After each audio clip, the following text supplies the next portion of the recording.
What is up, fantasy endgame community?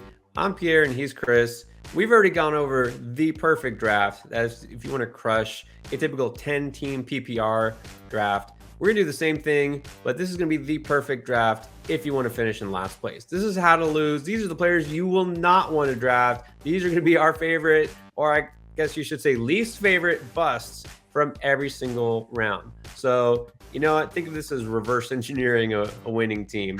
All right, ready to get into it, Chris? Are you ready to make some really terrible picks? Heck yeah, let's do it. All right, this is actually kind of fun. All right, so CMC first overall. Look, those top three picks, not a surprise. Probably gonna go with a running back because a wide receiver that's a little bit too safe. But what running back do I choose that maybe just doesn't have the upside of some of the other guys going in the first round, but is going first round? Look, I've seen this guy go this high, believe it or not, and that is Joe Mixon. Let me tell you why Joe Mixon is going to be a draft bust, because a lot of people think, if anything, he's a safe pick. He's a guy who's going to go, probably later than he should, because on a great team, a young rising offense.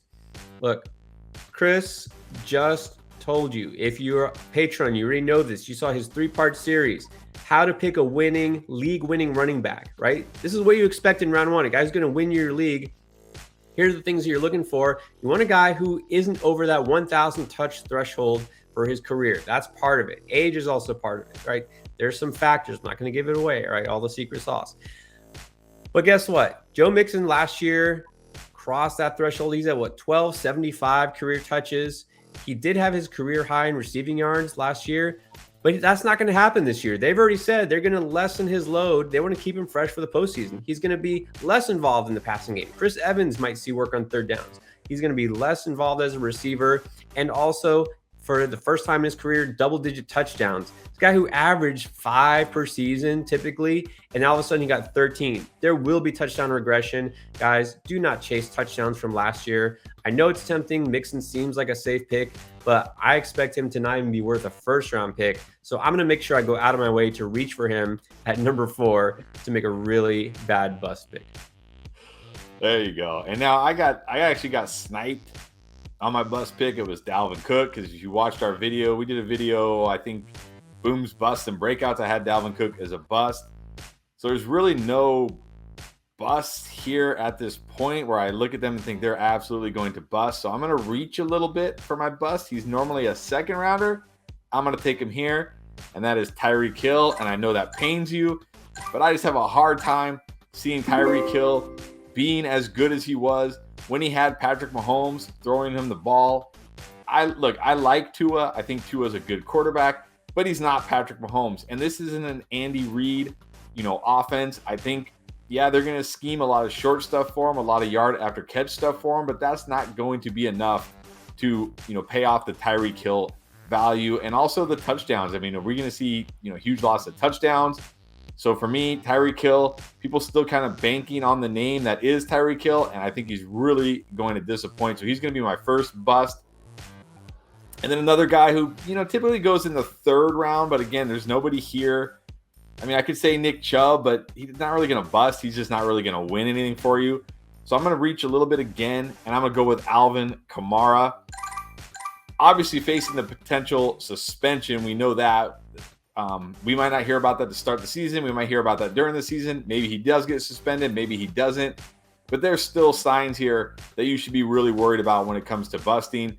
Only averaged 3.7 yards per carry last year. This is a guy who's been a highly efficient running back his entire career.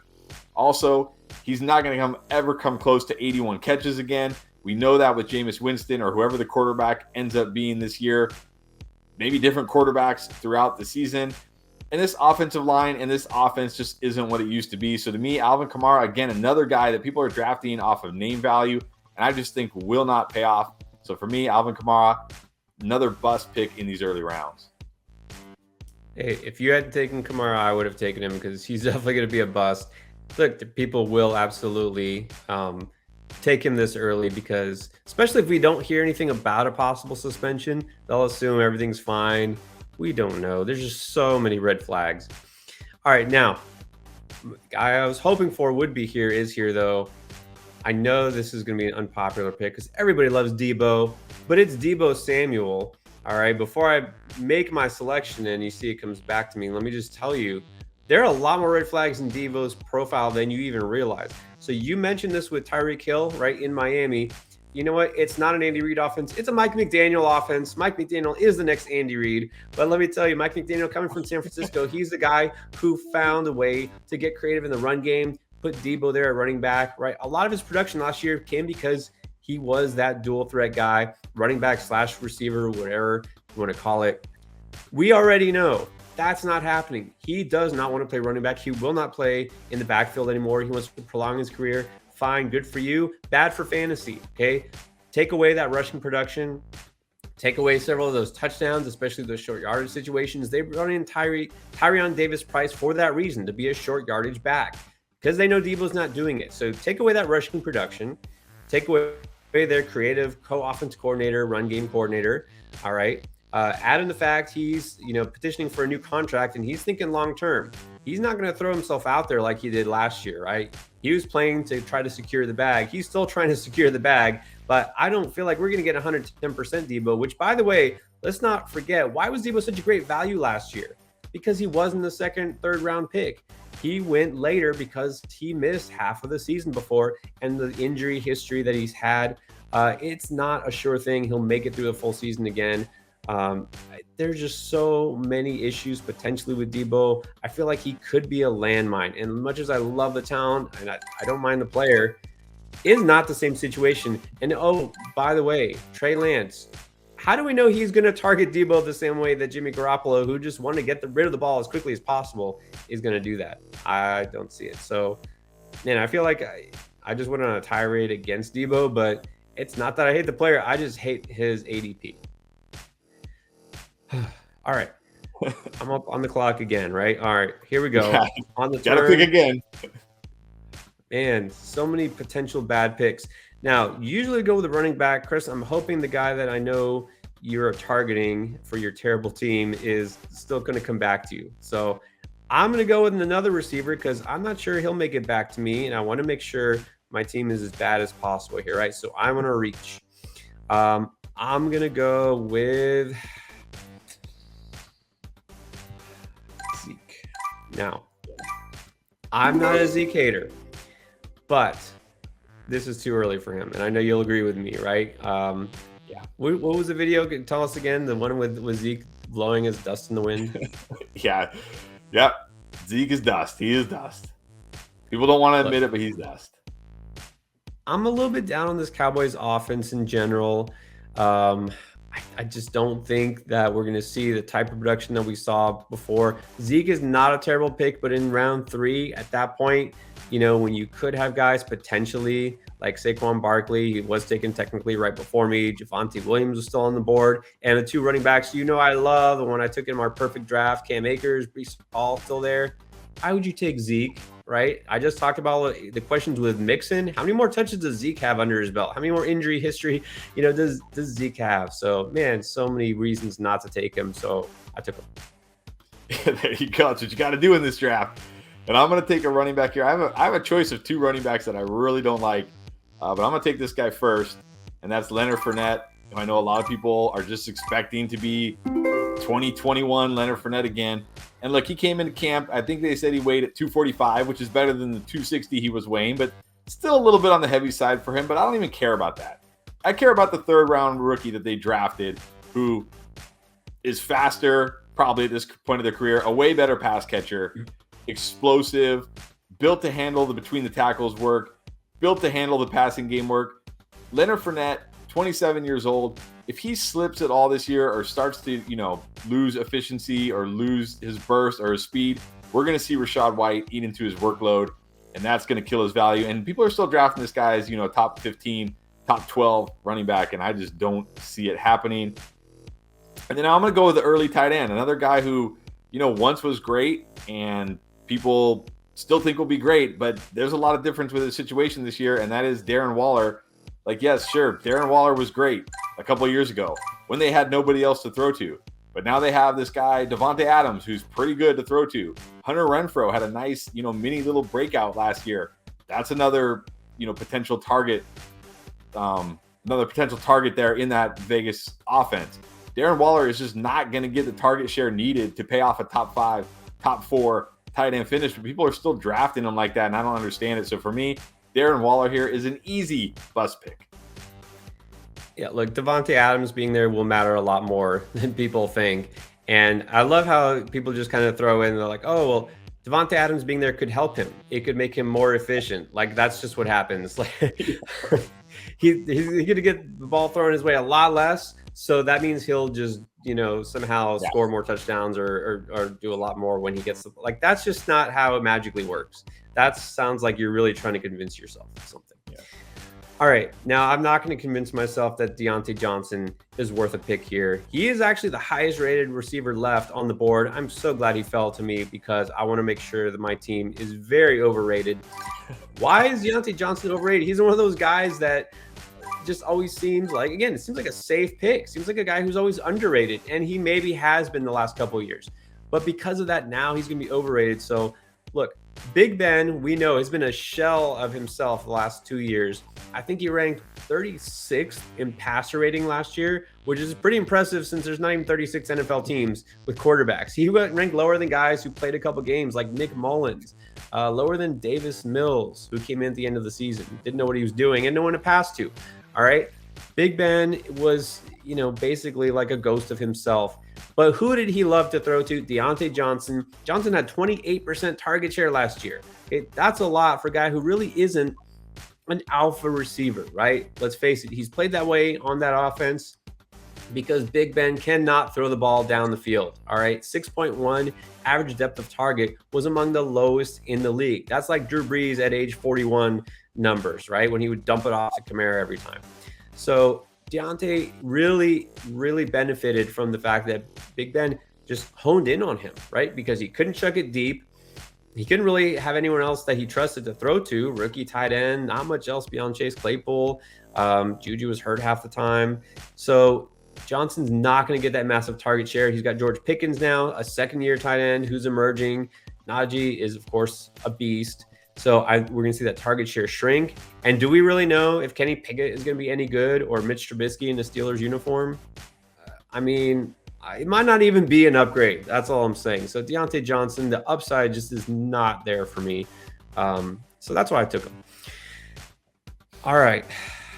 Now at this point, I got 2 running backs, 2 receivers. I could go either way. I'm so glad that this is almost falling perfectly for me to build the biggest bust team.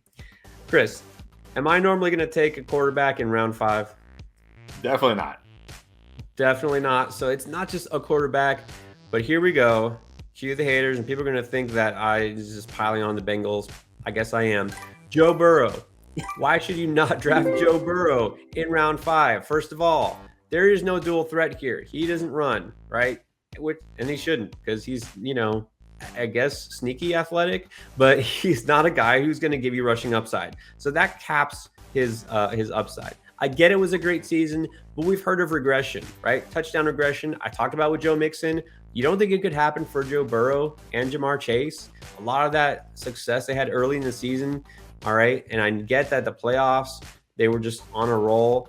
They're also the team that lost the Super Bowl. What happens to teams that lose the Super Bowl the next year? They just automatically go on to repeat? Usually not. Okay. In fact, sometimes we see those teams fall back hard to earth. So I'm not going to go out and say that Burrow is like a massive bust, but there's no reason you need to draft him as a top 5 quarterback or in the first 5 rounds. And you don't really need to draft a quarterback at all early. And I usually don't. So I made sure that I did it with a guy who I know is probably not going to be a top 5 quarterback. And that's Joe Burrow.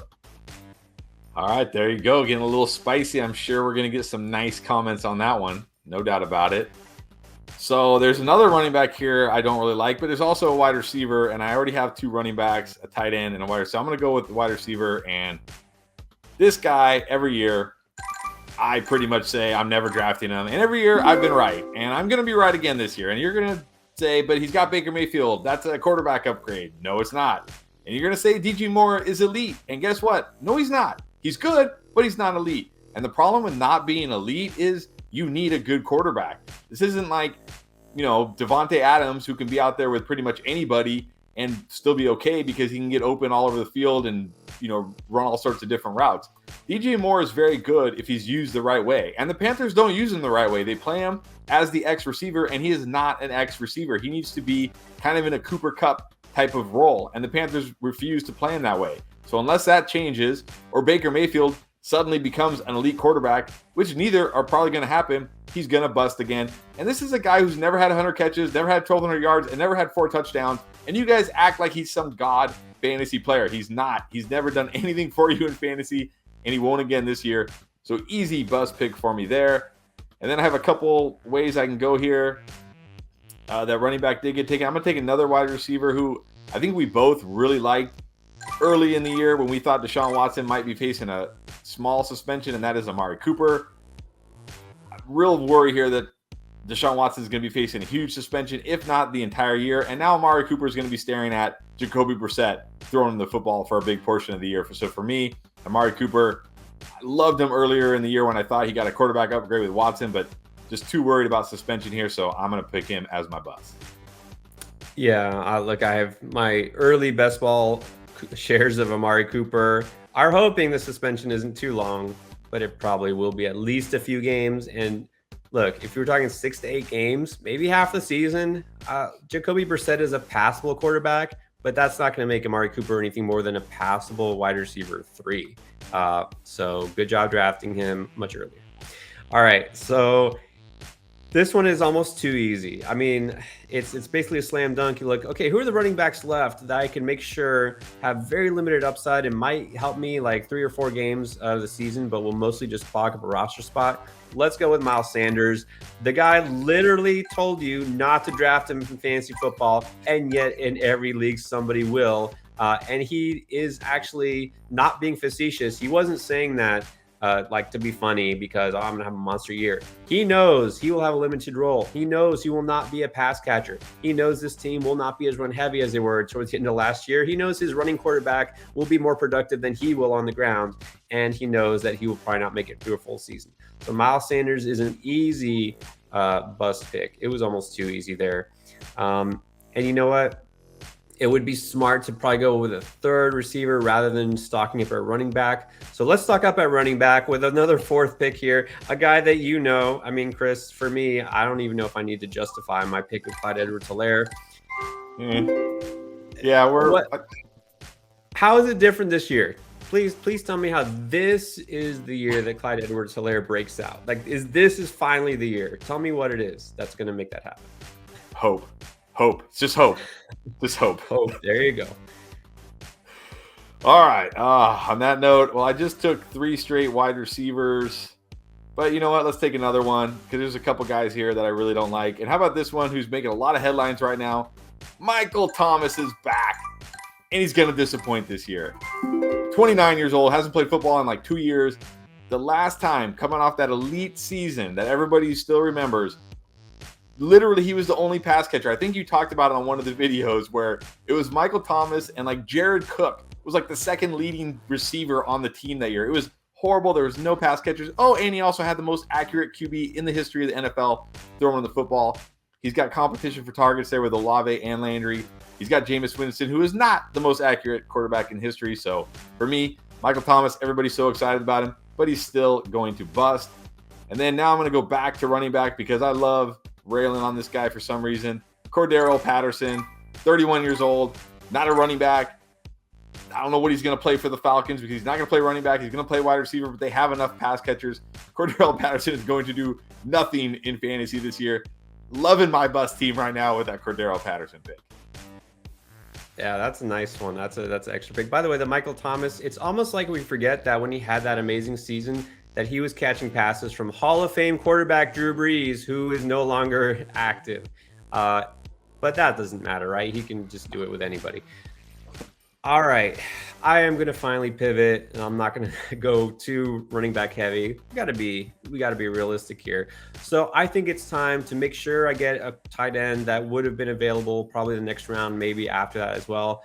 Dawson Knox did a good job catching touchdowns last year. He'll probably catch a few this year. I'm almost positive he won't do better than last year, especially because it did add OJ Howard.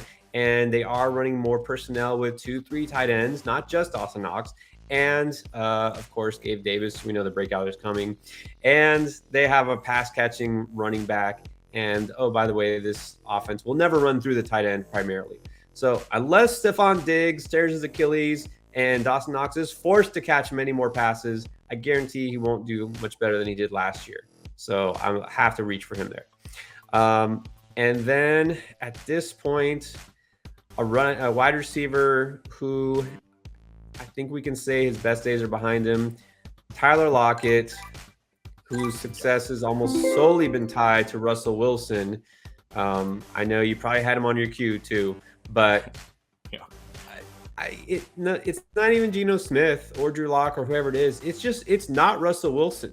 Tyler Lockett without Russell Wilson, it's basically just an average receiver. There's really nothing to be excited about in the Seattle offense at all, except for maybe Rashad Penny busting out a big play here and there. Kenny Walker, I'm excited to see him. The passing game, no thanks. Yeah, no, I had him queued up, so that's a great pick there for sure. I'm gonna grab my QB now because I know the sleeper CPU sometimes likes to grab a couple QBs. So let me grab my not so studly QB at this point, and that is the reigning 2-time MVP, well, 3-time MVP now, I guess, Aaron Rodgers. Like, Aaron Rodgers is still a great quarterback, but who is he going to throw to? He's throwing to Allen Lazard as his wide receiver 1, Randall Cobb, Sammy Watkins already on the NFI list, right? Like, dude, like what? Christian Watson on the PUP, and they said he might be on PUP for a while, whatever that means. Like, he has nobody to throw the football to. I could see Aaron Rodgers just absolutely mailing this season in, not caring one bit, and just collecting his paychecks, which I don't even blame him for because look what the Packers are doing to him. Then I got one more pick here. You know what? Let's get the stack. Let's get the bust stack with Christian Watson here, a rookie who, like I said, he's on the PUP. They say he might be on the PUP for a while. I'm sure Aaron Rodgers is loving his new rookie who is dropping the ball, is not healthy. I'm sure Aaron Rodgers will totally forgive him for all that and force feed him this season. So I got the Aaron Rodgers, Christian Watson bust stack to finish out my draft, and I love it. I'm just gonna come out and say you absolutely sniped me. I had Watson lined up there. You know, I put out a short. Guys, if you check out our YouTube shorts where we put our little mini takes on players, I'll tell you why that was a great bust pick right there. So now I'm gonna have to pivot. It's tough. Look, there's a couple of players I'm eyeing that are coming off ACL surgery that are veterans that might do a really good job tanking my team, especially early in the season.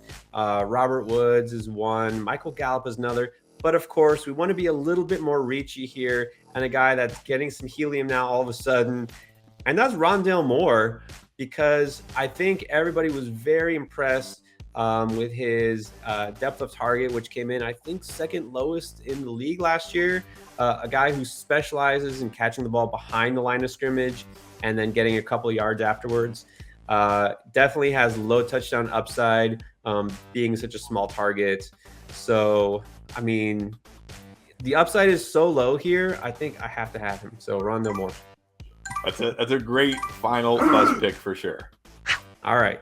These are the teams we are not going to draft. This is how you should not draft. I hope you listen, take some notes, and think about your strategy. Each and every draft plays out differently. You never know. But guys, this is exactly who we're not picking. These are our favorite busts from each round. Check out our perfect draft. You want to know who you should be picking?